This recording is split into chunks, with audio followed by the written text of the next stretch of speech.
Hello! അങ്ങനെ എന്നും പതിവുപോലെ രാവിലെ എഴുന്നേറ്റു. മുഖമൊക്കെ കഴുകി ഫ്രഷായിട്ട് നേരെ അടുക്കളയിലേക്കാണ് ട്ടോ. രാവിലെ 5:30, 5:45 ആയിട്ടാണ് എഴുന്നേൽക്കാറുള്ളത്. അമ്മൂട്ടിക്ക് 8 മണിക്ക് പോണം. അപ്പോഴത്തേക്കും 7:30 ആകുമ്പോഴത്തേക്കും ചായയും കടിയൊക്കെ ഉണ്ടാവണം. പിന്നെ എനിക്ക് കൊണ്ടുപോകാൻ ചോറും കറിയൊക്കെ ആവണം. അതുകൊണ്ട് രാവിലെ എഴുന്നേൽക്കും.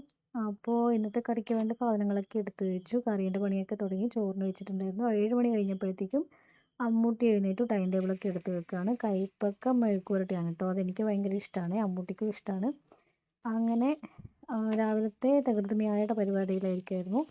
രാവിലെ കടി ഉണ്ടാക്കുന്നത് ചപ്പാത്തിയായിരുന്നു. ചപ്പാത്തി പാക്കറ്റ് വാങ്ങിച്ചിട്ടുണ്ടായിരുന്നു കേട്ടോ. ഇങ്ങനെ വർക്കിംഗ് ഡേയ്സിൽ എന്തായാലും രാവിലെ ചപ്പാത്തിയോ പൂരിയോ ഉണ്ടാക്കാനുള്ള സമയം കിട്ടാറില്ല. അങ്ങനെ ഉണ്ടാക്കുന്നത് സൺഡേ മാത്രമേ ഉണ്ടാക്കാറുള്ളൂ. അല്ലാത്ത ദിവസം ഇതുപോലെ പാക്കറ്റ് വാങ്ങിച്ചിട്ട് ആക്കും. പിന്നെ ഇതെന്ന് വെച്ചാൽ ഞാൻ നെയ്യാക്കുന്നത് കൊണ്ട് എപ്പോഴും പാലിൻ്റെ പാട എടുത്ത് വെക്കും. അതൊക്കെ കഴിഞ്ഞതിന് ശേഷം ചായ വെച്ചു. അപ്പോഴത്തേക്കും അമ്മൂട്ടിയുടെ കുളിയൊക്കെ കഴിഞ്ഞ് ചായ കുടിക്കാൻ വന്നിട്ടുണ്ടായിരുന്നു. അവൾക്ക് ചപ്പാത്തിയൊക്കെ എടുത്ത് കൊടുത്തു. അവൾ ചായ കുടിക്കാൻ നേരത്ത് ഞാനൊരു ഗ്ലാസ് കാലി ചായ കുടിക്കും. പിന്നെ അവൾ പോയി കഴിഞ്ഞിട്ടാണ് എനിക്ക് ബാക്കി പണികളൊക്കെ ഉള്ളത്. അകമൊക്കെ അടിച്ച് വാരണം, മുറ്റടിച്ച് വാരണം. അതൊക്കെ അവൾ പോയി കഴിഞ്ഞിട്ടാണ് ചെയ്യുന്നത്. അതൊക്കെ കഴിഞ്ഞ് എൻ്റെ കുളിയും കഴിഞ്ഞ് നമുക്ക് തിന്നാനുള്ള ചപ്പാത്തിയും ചൂടാക്കി കൊണ്ടുപോകാനുള്ള ചോറും കറിയൊക്കെ എടുത്ത് വെച്ചു. മുടിയൊക്കെ കെട്ടി ചായയൊക്കെ കുടിച്ചിട്ട് വേണം ഇനി പോകാൻ വേണ്ടിയിട്ട്. അപ്പോഴത്തേക്കും തന്നെ ഒരു സമയമാവും ട്ടോ. 9:15, 9:30 ആവും. ഓഫീസിലെത്താൻ 9:30, 9:45 ആ സമയം കൊണ്ടാണ് ഓഫീസിലേക്ക് എത്താറുള്ളത്. കാര്യമായിട്ടുള്ള മേക്കപ്പും പരിപാടിയൊന്നും ഇല്ല കേട്ടോ. എല്ലാം തട്ടിക്കൂട്ട് പരിപാടിയൊക്കെ തന്നെ. അതൊക്കെ കഴിഞ്ഞതിന് ശേഷം ചായയും കുടിച്ച് ഞങ്ങൾ പോകാനിറങ്ങി. എന്നെ ഓഫീസിലേക്ക് വിട്ടിട്ടാണ് സുമേഷ് ചേട്ടൻ ഷോപ്പിലേക്ക് പോകാറുള്ളത്. പെരുമ്പറമ്പാണ് പോകേണ്ടത്. അപ്പോൾ എന്നെ ആദ്യം എൻ്റെ ഓഫീസിലേക്ക് കൊണ്ടുവിടും. അങ്ങനെ ഓഫീസിലെത്തി ഓഫീസൊക്കെ ക്ലീൻ ചെയ്ത് അതിന് ശേഷം പതിയെ വർക്ക് തുടങ്ങി. ടെക്നീഷ്യന്മാരുണ്ടായിരുന്നു 2 പേര്. അവർക്ക് രാവിലെ തന്നെ പോകാനുണ്ടായിരുന്നില്ല. അങ്ങനെ ശ്രുതി എത്തി. ശ്രുതി എത്തുമ്പം 10:30 ആയി. അങ്ങനെ നമ്മൾ കളിയാക്കുമായിരുന്നു 10:30ക്ക് സ്റ്റാഫ് എത്തി എന്നൊക്കെ പറഞ്ഞിട്ട്. അവൾക്ക് ഒരു ബസ് മിസ്സായി കഴിഞ്ഞാൽ അവൾ ഇത്തിരി ലേറ്റാവും.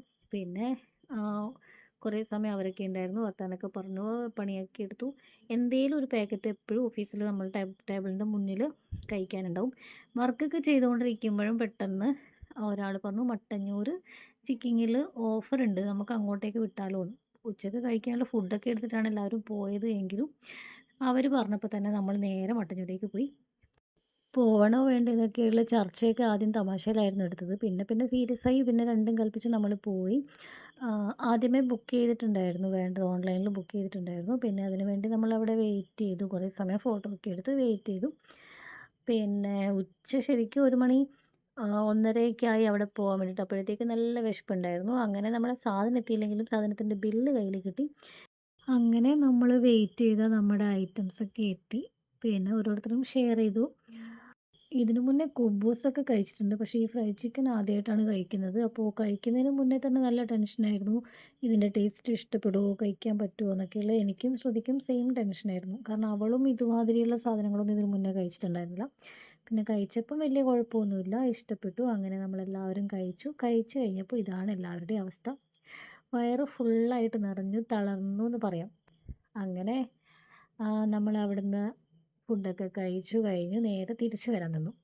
തിരിച്ച് വരുന്ന സമയത്ത് നമ്മൾ വേറൊരു സ്ഥലത്തും കൂടെ പോയിട്ടുണ്ട് കേട്ടോ. ഇതൊന്നും പ്രതീക്ഷിക്കാതെ പ്ലാൻ ചെയ്യാതെ പോയതാണ്. അവിടെ ഓഫർ ഉണ്ടെന്ന് അവരുടെ ഫോണിൽ നോട്ടിഫിക്കേഷൻ വന്നതിനെ തുടർന്ന് അത് അന്വേഷിച്ച് പിടിച്ച് നമ്മൾ അങ്ങോട്ടേക്ക് പോയി. തിരിച്ച് വരുന്ന വഴിക്ക് കയറിയത് ഇവിടെയാണ് കേട്ടോ, ഐസ്ക്രീം കഴിക്കാൻ വേണ്ടിയിട്ട്. ഐസ്ക്രീം വാങ്ങിക്കാൻ വേണ്ടിയിട്ട് അവിടുന്ന് നമ്മൾ 3-4 തരം ഐസ്ക്രീം വാങ്ങിച്ചിട്ട് നേരെ വണ്ടിയിൽ കയറി. വണ്ടിയിൽ നിന്നാണ് കഴിച്ചത്. അപ്പോൾ നമ്മുടെ വീഡിയോ ഇത്രയേ ഉള്ളൂ. ഇന്നത്തെ ദിവസം ഈ യാത്രയോട് കൂടെ തീർന്നിരിക്കുന്നു. അപ്പോൾ അടുത്ത വീഡിയോ ആയിട്ട് വരാം. ടാറ്റ ബൈ.